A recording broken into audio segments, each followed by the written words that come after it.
Government will soon announce a raft of measures to stabilize and defend the Zimbabwe dollar against emerging inflationary pressures, some of which are unwarranted, as the economy is relatively in good health, President Mnangagwa has said. In this week's installment of his weekly column in the Sunday Mail, the head of state and government indicated that he recently convened a meeting with experts to map the way forward after a recent spike in prices of basic commodities and continued loss of value of the local currency. As already indicated, a raft of measures will be announced shortly, including measures to increase confidence in the local unit. De-dollarization will be managed carefully to avert disruptions, he said. In the wake of last week's exchange rate turbulences and the resultant upward movement in prices, I met with my team of experts to analyze and review the current situation. To assist the process, we benchmarked our economy against several economies in our region and on our continent. Economies both larger and smaller than ours. The results were quite baffling. He said it was worrying that while the country's economy was performing relatively better than its peers, the local unit remained volatile. Kenya, which is East Africa's biggest economy, generated less foreign currency receipts than Zimbabwe last year, yet its currency remained stable. Economies which earn far less than us by way of exports, import more than us, have larger GDPs requiring more imports, and with bigger populations, are enjoying more stable national currency than we do. Kenya is a case in point. In 2021, our economy earned more than US $9.68 billion from exports. By contrast, the US $100 billion Kenyan economy earned US $6.74 billion for the same period. Our economy is a quarter the size of the Kenyan economy. We import far less than Kenya, while earning more from our exports than Kenya.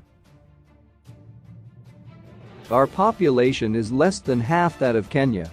Yet Kenya's currency is more stable than ours, he said.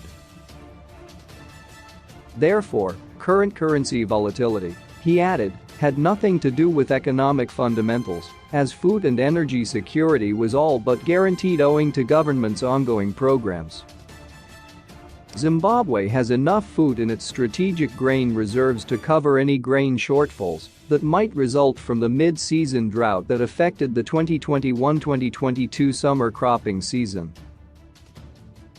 Completion of the Hwange power stations Unit 7 and 8 would also further inject 600 MW into the grid. Further, government continues to actively work to ensure that fuel, whose prices are being driven by the conflict in Ukraine, would remain both available and affordable. President Mnangagwa urged business to act in good faith. As they say, it takes two to tango. While government is doing all these things and a lot more, those in business must exhibit greater probity and show greater sense of responsibility. He said government's discipline and tight monetary policies should ordinarily sufficiently anchor the economy. We have pursued a tight fiscal policy, which has translated into a surplus position we have not had since independence. Our reserve money has been kept at $28 billion. We are not printing money and have ensured our currency is supported by our reserves, he said. The $28 billion in reserve money is equivalent to US $116 million at current interbank foreign exchange rate of between $225 and $280 per United States dollar. Clearly, the financial fundamentals to support a stable domestic currency are in place. Yet this is not so, with our domestic currency becoming unstable lately. He said it appears the local economy is running on sentiment more than actual fundamentals.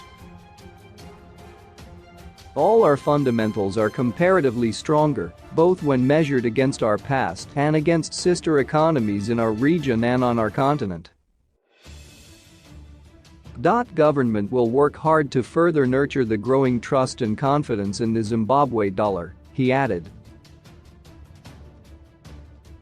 Ping it, ping it, ping it, ping it, ping it.